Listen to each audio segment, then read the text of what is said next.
오늘 저는 여러분들과 함께 본문 말씀을 통해서 에베소에 찾아온 큰 권능과 부흥, 이런 제목으로 말씀의 은혜를 함께 나누고자 합니다. 오는 목요일은 2023학년도죠. 대입 수능이 있는 날입니다. 혹시 여러분들 주변에 수능생들이 계신다고 한다면 그 모든 친구들이 좋은 결과를 얻게 되시기를 주의 이름으로 축복합니다.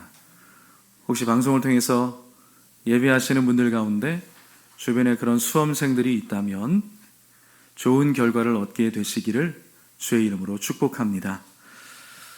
아마 대부분의 수험생들이 그동안 공부한다고 온갖 고생을 많이 했을 것입니다. 그런데요, 그 가운데 다른 사람들보다 더욱 힘쓰고 애쓰면서 더 열심히 수능을 준비했던 학생들에게는 드디어 실력을 발휘할 수 있는 순간이 찾아온 것이겠고요. 결국 그런 친구들은 남들보다 더 좋은 결과를 얻게 될 것입니다. 그렇게 우리 인생에서 무엇인가 좋은 것을 얻고자 한다면 힘쓰고 애써야 하는 것은 당연하다고 할 수가 있는 것입니다. 그렇죠? 그런데요, 주님의 일도 마찬가지입니다. 시편 126편 5절과 6절 말씀을 같이 읽어보겠습니다. 눈물을 흘리며 씨를 뿌리는 자는 기쁨으로 거두리로다. 울며 씨를 뿌리러 나가는 자는 반드시 기쁨으로 그 곡식단을 가지고 돌아오리로다. 아멘. 주님이 맡겨주신 우리의 삶의 자리 가운데서 무엇인가 좋은 결과를 만약에 얻기를 원한다면 때로 우리에게 다가오는 고통과 눈물과 수고의 과정을 능히 통과해야 된다는 것입니다. 그런데요, 오늘 본문의 에베소 선교가 바로 그러한 상황이었습니다. 수고와 애씀이 있었고요, 바울이 마지막에 그 에베소를 떠나면서 고백했던 것처럼 눈물과 고통이 있었습니다. 그렇지만 바울은 그 모든 과정들을 잘 통과했고요, 결국 에베소를 소아시아 지역 선교의 핵심 도시로 만들 수가 있었습니다. 지난주에 이어서 이 에베소 선교에 대해서 함께 살펴보도록 하겠습니다. 먼저 지난주에 말씀드렸던 것처럼 바울은 다시금 이 에베소를 방문했는데요, 그때 어떤 제자들을 만나게 됩니다. 너희가 믿을 때에 성령을 받았느냐? 성령이 있음도 우리는 듣지 못했다. 그들에게 성령에 대해서 설명을 해 주었고요, 성령님이 어떤 분이신지 알려준 후에 그들에게 안수하며 기도했을 때 그들이 성령 받고 방언 받고 예언하는 놀라운 권능과 하나님의 은혜의 역사가 일어나게 되었던 것입니다. 그들 제자들은 모두 다 성령을 받고 새로운 차원의 신앙으로 눈을 뜨게 됩니다. 그렇게 바울은요, 에베소에서의 첫 번째 복음의 포문을 성공적으로 열었던 것입니다. 시작이 좋았어요. 그리고 난 다음에 이제는 계속해서 회당에 들어가서 3개월 동안 사람들에게 하나님의 말씀을 가르치고 권면을 했습니다. 처음이 시작이 잘 되었죠. 그리고 이제 계속해서 말씀을 전하면서 회당에서 사역을 했는데 그 말씀을 받는 사람들 가운데 좋게 반응을 하는 사람들도 있었지만 잘 받아들이지 못하는 사람들도 있었던 것입니다. 본문 9절 상반절이죠. 어떤 사람들은 마음이 굳어 순종하지 않고 무리 앞에서 이 도를 비방하거늘. 여러분, 에베소에서의 첫 시작은 너무나 좋았습니다. 그렇지만요, 에베소는 결코 호락호락한 도시가 아니었던 것입니다. 그도 그럴 것이요, 에베소의 영적 상황은 절대로 만만치가 않은 상황이었기 때문입니다. 전에도 말씀을 드렸습니다만 이 당시 에베소에는요, 헬라의 여신으로 불리워지는 아데미가 있습니다. 이 아데미를 숭상하는 거대한 신전이 이 에베소에 있었습니다. 그래서 그것 보겠다고 많은 관광객들이 에베소에 몰려올 정도였던 것입니다. 이 에베소에 있었던 아데미의 신전 안에는 어떤 일들이 벌어지고 있었느냐 하면 그 신전 안에는요, 수천 명의 직업적인 창녀들이 있었습니다. 그래서 그 사람들은 낮에는 아뎀이라고 하는 그 우상을 숭배하는 일을 했고요, 밤에는요, 길거리에 나가서 매춘 행위를 했던 것입니다. 그리고 그 아데미 신전 안에는 수많은 우상을 숭배하는 제사장들이 있었습니다. 더불어서 각종 이방의 종교들, 그리고 사술, 마술 이런 것을 통해 가지고 사람들에게 복을 빌어주고 어떤 경우에 마음에 들지 않는 사람들을 향해서는 저주하고 공격하는 주술사들이 함께 뒤엉켜져서 활동을 하고 있는 그야말로 영적인 난잡함이 극에 달한 도시였던 것입니다.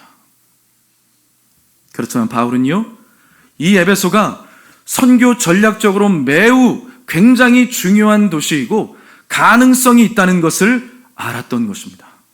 그래서 포기하지 않았습니다. 고린도전서 16장 8절과 9절에 바울은 이런 고백을 합니다. 같이 한번 읽어보시겠어요? 내가 오순절까지 에베소에 머물려 함은 내게 광대하고 유효한 문이 열렸으나 대적하는 자가 많음이라. 아멘. 지금 고린도전서 16장이죠. 바울이요, 에베소에서 고린도전서를 썼습니다.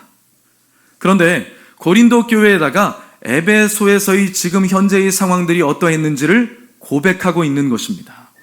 무엇라고 이야기하고 있죠?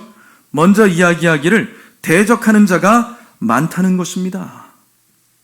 에베소의 지금 영적인 상황들과 나를 공격하는 그런 인간적인 공격들, 영적인 공격들이 무수히 많이 몰려오고 있다. 에베소가 영적으로 난잡한 도시였기 때문에 그것은 피할 수가 없었던 것이죠. 그럼에도 불구하고 반대로 무엇이라고 바울이 고백하고 있죠? 내게 광대하고 유효한 문이 열렸다. 그렇게 험악하고 힘든 상황 가운데 놓여 있지만 내가 바라보는 것은 상황과 환경이 아니다. 사람이 아니다. 그것을 뛰어넘어서 내게 보여주신 하나님의 비전과 내게 역사해 주시는 성령의 능력으로 말미암아 이 도시가 반드시 변화될 수 있다라고 하는 확고한 믿음이 있었다는 것입니다. 여러분, 분명히 에베소는 만만치 않은 선교지였습니다. 겉으로 봐서는요, 도저히 소망이 없는, 가망성이 없는 너무나 난잡한 우상 숭배와 주술과 마법의 집합소와 같았던 곳이었습니다. 그렇지만요, 그 에베소가 복음으로 인해서 온전히 변화가 이루어진다면 그 주변에 있는 많은 지역들에 분명히 큰 영향력을 미칠 수 있다는 것을 바울은 느끼고 있었던 것입니다. 그래서 성도 여러분, 우리가 어떤 누군가에게 복음을 전하기 위해 힘써 보는데도 불구하고 겉으로 보기에 그 사람에게 어떤 변화가 일어나지 않는 것처럼 보일지라도 여러분들 포기하지 마시기를 주님의 이름으로 부탁합니다. 오히려요, 바울이 에베소를 바라보면서 영적인 난잡함이 극에 달한 그 도시를 바라보면서 바울이 포기하지 않고 그 너머에 있는 하나님의 일하심과 계획하심을 바라보며 믿음으로 나아갔던 것처럼, 그 가능성을 믿었던 것처럼 여러분과 저도 하나님이 맡겨주신 영혼들을 위해서 기도할 때 절대로 포기하지 말고 그 가능성을 보고 주님 앞에 끝까지 포기하지 마시기를 주님의 이름으로 축복합니다. 갈라디아서 6장 9절 말씀 같이 한번 읽어보겠습니다. 우리가 선을 행하되 낙심하지 말지니 포기하지 아니하면 때가 이름에 거두리라. 아멘. 거두기 위해서 필요한 것이 무엇입니까? 선을 행해야죠. 그래야 좋은 것을 거둘 수 있겠죠. 그런데 선을 행했는데 금방 열매가 맺어질 수 있겠습니까? 그런 경우가 많지는 않더라고요. 혹간에 그런 경우들도 있지만 꼭 그렇지만 않은 경우들이 더 많지 않습니까? 선으로 우리가 행하는 것이 중요하죠. 그리고 그 과정 가운데 무엇이 필요합니까? 낙심하지 말아야 한다는 것입니다. 또한 포기하지 말아야 된다는 것입니다. 그렇게 해야 때가 이르면 거둘 수 있다는 것이죠. 바울도요, 에베소에서 3개월 동안 회당을 중심으로 해서 말씀을 증거하는 사역을 펼쳤는데 어떤 사람들은 굳은 마음으로 그 말씀을 거부했고요. 그리고 바울을 비방하기에 이르렀습니다. 그렇지만 바울은 포기하지 않았던 것입니다. 오히려 그는 전략을 바꾸어서 이제는 회당이 아니라 다른 장소에 나아가서 그곳에서 말씀을 가르치고 사람들에게 복음의 말씀을 훈련시켜 주었던 것입니다. 그 장소가 바로 두란노 서원입니다. 오늘 본문에 나오죠. 본문 9절 하반절과 10절 말씀을 읽어보겠습니다. 바울이 그들을 떠나 제자들을 따로 세우고 두란노 서원에서 날마다 강론하니라.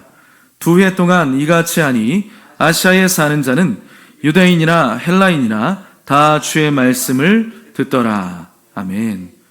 두란노 서원 이렇게 불려지는데 두란노는 물론 한국 이름은 아니지만 두란노라는 것은 사람 이름입니다. 두란노라고 하는 그 당시에 굉장히 유명한 철학자가 있었는데요. 이 철학자가 자신의 제자들을 가르치기 위해서 만든 일종의 학원과 같은 곳이 바로 두란노 서원이었던 것입니다.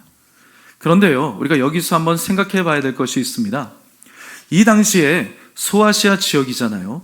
지금의 터키 지역을 말하고 있습니다. 그렇다면 그 지역은 굉장히 낮 시간에는 더운 지역입니다. 그래서 사람들이 언제 활동을 하느냐 하면 아침 일찍부터 시작해가지고 활동을 합니다. 그래서 거의 11시 정도가 되면 이제 좀 쉼을 가지면서 점심 먹을 준비를 하는 거예요. 낮 시간에 뜨거우니까요. 그래서 점심을 먹고 나서 한 1시 정도가 되면 낮잠들을 취합니다. 그리고 나서 낮잠 자고 난 다음에 일어나서 금방 활동하기가 좀 힘들잖아요. 그래서 한 4시 정도 돼야 다시 활동을 재개할 수가 있었던 것이었습니다. 그러니까요, 두란노 서원의 원주인인 사람은 강의를 하는데 언제 강의를 했느냐? 자신에게 배우기 위해서 온 그 제자들에게 오전 시간에 가장 좋은 시간에 강의를 했다는 것입니다. 그리고 사도 바울은요, 그 장소를 빌려가지고 언제요? 11시부터 4시 사이에 사람들이 쉬고 있는 그 시간에 장소를 빌려가지고 그 시간에 자기에게 찾아온 사람들에게 하나님의 말씀을 가르쳤다는 것입니다. 그러니 여러분 한번 생각해 보십시오. 바울은요, 다른 사람들이 일을 하는 오전 시간에 같이 일을 했습니다. 천막 만드는 일을 했잖아요. 같이 일을 했어요. 그리고 난 다음에는 다른 사람들이 쉬는 시간에는 쉬지를 못하고 두란노 서원에 가서 말씀을 배우기 위해 온 사람들을 지극정성으로 가르쳐 주었다는 것입니다. 그리고 난 다음에는 쉬지 못하고 다시 현장으로 가가지고 천막 만드는 일을 그렇게 해야 됐던 것입니다. 그것을요, 2년 넘게 하면서 고생을 했던 것이죠. 힘쓰고 애쓰고 참고 견디면서 그 일을 감당했던 것입니다. 그리고 또 한 가지 생각해 볼 것이 있죠. 그런데다가 바울을 찾아와서 말씀을 배우고 훈련받은 사람들 있지 않습니까? 그 사람들은 어떻습니까? 이 사람들 정말 대단한 사람들입니다. 다른 사람들이 쉬고 있는 그때 아닙니까? 편안하게 쉬고 있습니다. 쉬어야 되는 시간입니다. 밥 먹고 낮잠 자야 되는 시간이잖아요. 편안하게 쉬고 있는 그때에 피곤함을 무릅쓰고 또 다른 해야 될 일들이 많았는데도 불구하고 그 모든 것들을 다 뒤로 하고 은혜를 사모하면서 말씀을 배우겠다고 그렇게 바울을 찾아왔다는 것이죠. 여러분, 바울의 열정도 대단했지만 그와 함께 말씀을 배우기 위해 찾아온 사람들, 그 열심은요, 정말 보통의 열심이 아니었던 것입니다. 여러분, 우리가 코로나19 팬데믹을 거치면서 경제적으로 중산층이 무너지고요, 경제적으로 양극화가 심화되고 있는 것을 우리가 보고 있지 않습니까? 여러분 느끼고 있지 않습니까? 실제로 통계적으로 그래요. 그런데요, 제가 요즘 상황들을 보면 신앙적인 부분에서도 마찬가지인 것 같습니다.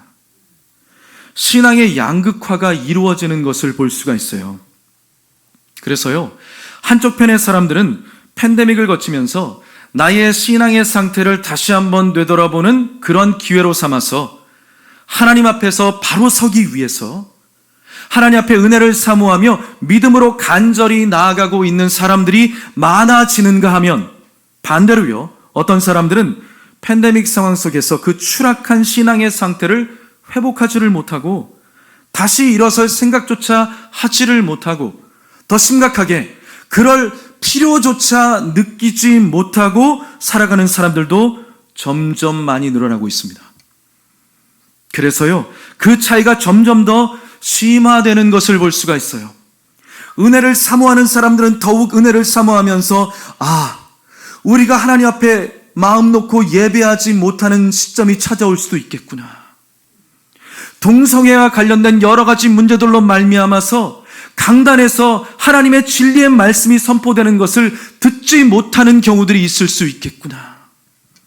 우리를 향한 영적인 거센 도전들이 계속해서 찾아올 수 있겠구나 라는 생각을 가지면서 하나님 앞에 깨어서 하나님 앞에 바로 서기 위해서 그렇게 은혜를 사모하며 믿음으로 나아가는 사람들이 있는가 하면 세상 풍조가 달라지고 더욱더 악해지는 이 시점 가운데서 여전히 추락한 신앙의 상황 가운데 그냥 처해져서 회복하는 것에 대해서 생각조차 하지 못하는 사람들도 많이 늘어나고 있는 것을 볼 수 있는 것입니다. 여러분들은 어떠십니까? 은혜의 자리를 사모하면서 그 자리 가운데 나아갈 수 있게 되기를 주님의 이름으로 축복합니다. 성도 여러분, 시간이 지날수록 이전보다 더욱더 강력하게 여러분들의 믿음을 시험하고 여러분들의 신앙을 흔드는 일들이 더 많이 일어나게 될 것입니다. 믿음을 지키는 것이요, 참으로 쉽지 않은 그러한 순간들이 이제 찾아오게 될 것입니다. 너무 비관적인 생각인가요? 저만의 생각일까요? 여러분들은 어떻게 보고 계십니까? 결코 만만치가 않죠. 우리의 다음 세대들은 어떻습니까? 여기 함께 예배드리고 있는 우리 친구들이 있는데 우리 친구들 참 복받은 거예요. 부모님들이 일단 예수님을 믿고 있잖아요. 복받은 겁니다. 지금 시대의 다음 세대에 대해서 얼마나 많은 걱정들을 하고 있는지 몰라요. 실제적으로 교회의 25%의 출석 인원들이 많이 빠져나갔다고 하잖아요. 그 가운데 무수히 많은 인원들이 누굽니까? 다음 세대입니다. 여러분들의 자녀들 나중에 성장해가지고 결혼할 사람들을 만나고 가정을 이루게 되죠. 어떤 사람들을 만나기를 원하십니까? 예수 그리스도를 믿는 사람들을 만날 확률이 점점 더 줄어들고 있다는 것입니다. 여러분들, 예수 믿는 사람들이 인간성이 좋습니까? 예수 안 믿는 사람들이 인간성이 좋습니까? 사람 나름이더라고요. 근데 이왕이면 예수님 믿고 인간성 좋은 사람 만나는 게 좋죠. 그런데요, 이 세대가 점점 악해지다 보니까 그런 사람 만나기가 더욱더 확률이 줄어들게 된다는 것입니다. 그러니 사랑하는 성도 여러분, 보통의 믿음이 아니라 큰 믿음을 갖게 되시고요, 견고한 믿음을 갖게 되시기를 축복합니다. 그렇게 되려면 무엇이 필요할까요? 오늘 본문에 나오는 사도 바울과 같이 또한 그와 함께 했던 사람들과 같이 힘쓰고 애쓰면서 시간을 들이며 은혜를 사모해야 된다는 것입니다. 그리고요, 바로 그러한 사람들을 통해서 큰 권능의 역사가 나타나고 부흥의 시절이 찾아올 수 있는 것입니다. 여러분, 오늘 본문에 보면 그렇게 2해 동안 힘쓰고 애쓰고 얼마나 많은 노력을 했습니까? 자는 것도 쉽게 잘 수가 없었고 사람들을 가르치는 것 때문에 쉽게 쉴 수도 없었던 그런 바울의 상황이었죠. 또 바울에게 제자 훈련 받기 위해서 말씀을 배우기 위해서 다른 사람들 쉬는 시간에도 불구하고 자신들은 나와가지고 그렇게 열심히 하나님 말씀 듣고 또 삶의 현장 가운데서 또 열심히 살았던 거예요. 그리스도인으로. 그렇게 열심히 부닥치면서 이 에베소 지역을 섬기며 복음을 증거하며 나아갔을 때 결국 하나님께서는요, 2가지 큰 놀라운 사건을 허락해 주십니다. 첫 번째는요, 바울을 통해서 큰 권능의 역사가 나타난 것입니다. 본문 11절과 12절 말씀인데요, 같이 읽어보실까요? 하나님이 바울의 손으로 놀라운 능력을 행하게 하시니 심지어 사람들이 바울의 몸에서 손수건이나 앞치마를 가져다가 병든 사람에게 얹으면 그 병이 떠나고 악귀도 나가더라. 아멘. 하나님의 권능이 얼마나 강력하게 바울에게 임했던지요, 이 바울이 천막 만드는 일을 하면서 이마에 땀이 흐를 때 사용했던 손수건이 있지 않습니까? 또 앞에 작업할 때 앞에 착용했던 앞치마가 있겠죠. 그 앞치마나 손수건을 가지고 병든 사람에게 가서 얹어 놓았더니 그 병이 떠나고 귀신이 떠나가는 역사가 일어나게 됐다는 것입니다. 그런데요, 이런 일이 나타났다는 것이 놀랍기도 했겠지만 더구나 그 에베소 지역이 어떤 지역입니까? 주술과 마법을 부리는 사람들이 많이 있었던 것이죠. 그러니까 이 주술과 마법을 부리는 사람들이 많았기 때문에 바울의 이런 능력을 보면서 그것에 대해서 굉장히 신기해하고 바울을 주목했을 것입니다. 그러니 겉으로 드러나는 그런 능력을 보고서 이 바울이 예수 그리스도의 이름으로 귀신을 쫓아내는 능력을 보면서 그들이 그 능력을 받고자 했던 것이죠. 부러웠던 거예요. 부러웠어요. 그래가지고 자기들도 예수의 이름을 빙자해가지고 내어 쫓으면 귀신이 떠나갈 수 있을 것이다 라고 그렇게 생각을 했던 것이죠. 예수님의 이름으로 귀신이 쫓겨나가긴 하지만 누가 예수님의 이름을 선포할 때 쫓겨나가는 것입니까? 바울이요? 바울이 쫓겨나는 것이죠. 그런데요, 여러분들이 할 때 쫓겨나가는 겁니다. 왜요? 하나님의 자녀들에게는 그런 권세가 있기 때문인 것입니다. 예수 그리스도를 믿는 하나님의 자녀들에게는 자녀된 권세가 있기 때문에 그 귀신을 쫓아낼 수가 있는 것이죠. 믿는 자들에게는 이런 표적이 따르리니 곧 그들이 내 이름으로 귀신을 쫓아내며 새 방언을 말하며 무슨 독을 마실지라도 해를 받지 아니하며 뱀을 집어올리며 병든 사람에게 손을 얹은 즉 낫게 될 것이다. 누구에게요? 바울에게만이 아니라 예수 그리스도를 믿는 나에게 주신 하나님의 놀라운 권세라는 것입니다. 바울이 그렇게 희한한 능력을 발휘해서 귀신을 쫓아내니까 그 주술과 마법을 부리는 사람들도 그렇게 한번 해보고 싶은 거죠. 그래가지고 함부로 예수님의 이름을 들먹이면서 귀신을 쫓아냈는데 어떤 일이 벌어졌습니까?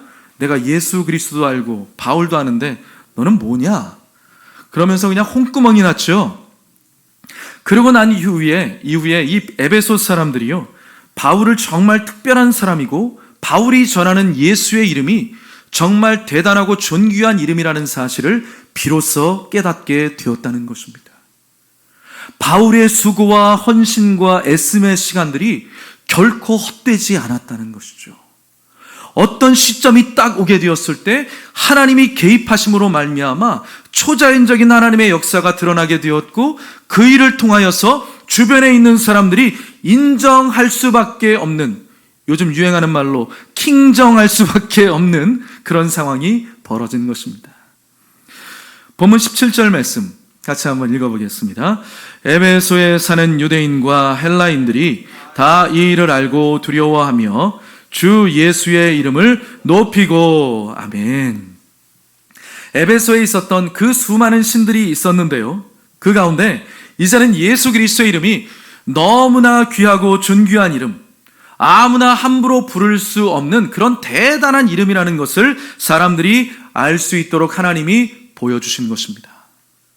하나님은요, 바울을 통해서 큰 능력과 이적과 권능이 필요한 시점에서 정확하게 이 에베소 사람들이 그 능력을 직접 보면서 복음을 믿지 않을 수 없게끔, 확신 있게 복음이 증거될 수 있게끔 바울을 도와주셨다는 것입니다. 그의 노력이 결코 헛되지 않았죠. 또 하나님은요, 힘쓰고 애쓰는 바울을 통해서 에베소에 큰 부흥을 허락해 주셨습니다. 여기서 말씀하는 부흥이라는 것은 단순히 숫자적인 증가를 말하는 것이 아닙니다. 물론 부흥이라는 것이 많은 사람들이 예수님 믿고 교회로 들어오고 예수님을 영접하는 것을 부흥이라고 할 수가 있겠지만요, 부흥의 근본적인 것은 무엇이냐 하면 진실로 하나님 앞에 참된 회개가 이루어진다는 것입니다. 그래서요, 내 자신이 변화되고 내 주변이 상황이 변화되고 하나님의 통치와 하나님의 나라가 임하는, 오늘 본문에 말씀하는 그 하나님의 나라에 대해서 바울이 선포했던 것처럼 내 안에 하나님의 나라가 임하고 하나님의 온전한 주권과 다스리심이 충만하게 되고 내가 있는 지역 가운데, 내가 있는 도시 가운데, 내가 있는 가정과 내가 함께하고 있는 직장과 그 사업장 가운데 하나님의 온전한 통치와 주권과 다스리심이 선포될 수 있게 만드는 것, 그것이 바로 참된 부흥이요, 그것이 회개로부터 일어난다는 것입니다. 우리가 너무나 잘 알고 있는 1907년도에 평양의 장대현 교회에서 큰 부흥이 시작되었죠. 그 부흥의 시작이 뭐로부터 시작되었습니까? 회개로부터 시작되었습니다. 그런데 오늘 본문의 에베소도 마찬가지인 것이죠. 마지막으로 읽어보실게요. 본문 18절부터 20절까지 말씀입니다. 믿은 사람들이 많이 와서 자복하여 행한 일을 알리며 또 마술을 행하던 많은 사람이 그 책을 모아가지고 와서 모든 사람 앞에서 불사르니 그 책값을 계산한 즉 은 5만이나 되더라. 이와 같이 주의 말씀이 힘이 있어 흥왕하여 세력을 얻으니라. 아멘. 무슨 일이 일어났습니까? 유대인과 헬라인 할 것 없이 하나님 앞에 나와서 그 모든 죄를 자복하는 역사가 일어났습니다. 그뿐만이 아니었지요. 점치는 자들, 주술하는 자들이 나와서 그들 역시 회개하면서 자신들이 점치고 주술할 때 쓰는 책들을 다 가지고 나와서 그것을 일거에 다 불살라 태워 없애버렸다는 것입니다. 그런데 그 값을 계산했더니 은 5만이 되었다. 은 5만이라는 것은요, 은 5만 드라크마를 말하는 것이고요, 그것을 지금의 시세로 따진다 그러면, 지금 시대로 따진다 그러면 50억이 되는 그런 값어치입니다. 놀라지도 않으세요? 여러분들 통장에 얼마 있으신데 50억이나 되는 값어치의 그 책들을 다 긁어 모은 거예요. 그러니 여러분, 얼마나 주술과 마법을 아는 사람들이 그 도시에 많았다는 것이요, 또 주술과 마법에 대해서 사람들이 얼마나 많이 숭배하고 그것을 가치 있는 일로 여겼다는 것입니까? 그러니까 책값이 그렇게 비쌌던 것이죠. 무수히 많은 점치는 자들, 주술하는 자들이 그 도시에 많이 있었다는 것입니다. 그런데요, 그들이 회개하고 예수님을 영접하는 큰 부흥이 임하게 되었다는 것이죠. 그리고요, 에베소의 이 놀라운 큰 부흥의 역사의 그 영향력은요, 거기서 그치지 않았습니다. 성경의 마지막 책이 있죠. 요한계시록이 있습니다. 이 요한계시록의 초반부에 보면 2장과 3장에 보면 무슨 내용이 나오죠? 소아시아에 있었던 7개의 교회에 대해서 예수님께서 책망하시고 때로는 칭찬하시고 권면하시는 부분이 등장을 하고 있습니다. 이 7개의 교회가 세워질 수 있는 그 근원적인 부분이 어디에서부터 시작되었을까요? 7개의 소아시아에 있었던 교회가 시작될 수 있었던 그 시작 지점이 바로 오늘 본문에 등장하는 에베소의 큰 권능과 부흥으로부터 그 초석이 마련되었던 것입니다. 에베소가 어디에 있었어요? 소아시아에 있었죠. 소아시아의 7개의 교회가 바로 그렇게 세워질 수가 있었던 것입니다. 그러니 무엇입니까? 바울의 수고와 헌신은요, 에베소를 중심으로 한 이 소아시아 지역 선교에 커다란 열매를 맺을 수 있도록 도와주었다는 것입니다. 그러니까 바울이 애쓰고 힘썼던 그 모든 것들이 결코 헛된 것이 아니었다는 것입니다. 말씀을 정리하겠습니다. 설교의 서두에 제가 그런 말씀 드렸잖아요. 수능생들이 지금까지 고생을 참 많이 했다. 그런데 여러분, 수능생들만 고생했겠습니까? 수능생들의 부모님들의 고생은 어떻습니까? 그 자녀들을 키우기까지 고생을 참 많이 했고요, 또 고3이 되면 그 자녀들 눈치 보느라고 하고 싶은 말도 하지를 못하고 그렇게 생활을 하는 부모님들의 모습을 보게 되지 않습니까? 그런 수고를 자녀들이 잘 알아야 될 텐데요. 그렇죠? 아무튼 중요한 것은요, 그런 수고와 애씀이 있기에 결국 좋은 결과를 얻을 수 있는 것 아니겠습니까? 마찬가지로요, 여러분들이 주님 안에서 주님을 위해서 힘쓰고 애쓰는 일들이 있을 것입니다. 자신의 신앙 성장을 위해서 대가를 지불하고 있는 일들이 분명히 있을 것입니다. 고난과 역경 가운데도 불구하고 묵묵하게 주님을 신뢰하고 의지함으로 나아가는 분들이 있을 것입니다. 그런 성도 여러분, 결코 멈추지 마시기를 바랍니다. 포기하지 마시기를 바랍니다. 반드시 열매가 있습니다. 반드시 보상이 있습니다. 반드시 하나님께서 우리의 수고와 애씀을 잊지 않으시고 우리에게 헛되지 않도록 돌려주실 것입니다. 사도 바울과 같이 우리 모두에게 그런 놀라운 권능과 부흥의 열매가 맺혀질 수 있게 되기를 주님의 이름으로 축복합니다. 기도하겠습니다.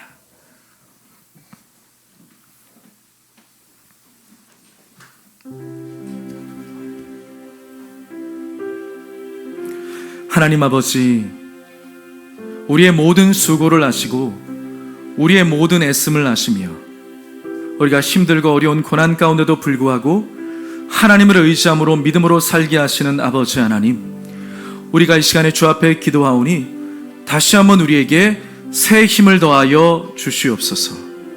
하나님을 온전히 의지하며 나아가는 믿음의 종들이 되게 하여 주시옵시고, 점점 더 어두워져가는 이 세대에 하나님께서 주시는 믿음으로 승리하며 나아가는 저와 우리 모든 성도님들이 될 수 있도록 하나님 함께하여 주시옵소서.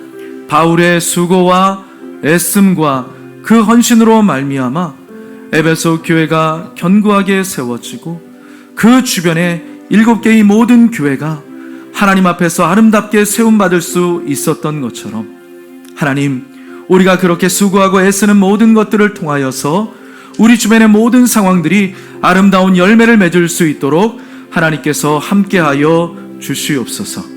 예수님의 이름으로 감사하고 기도하옵나이다. 아멘.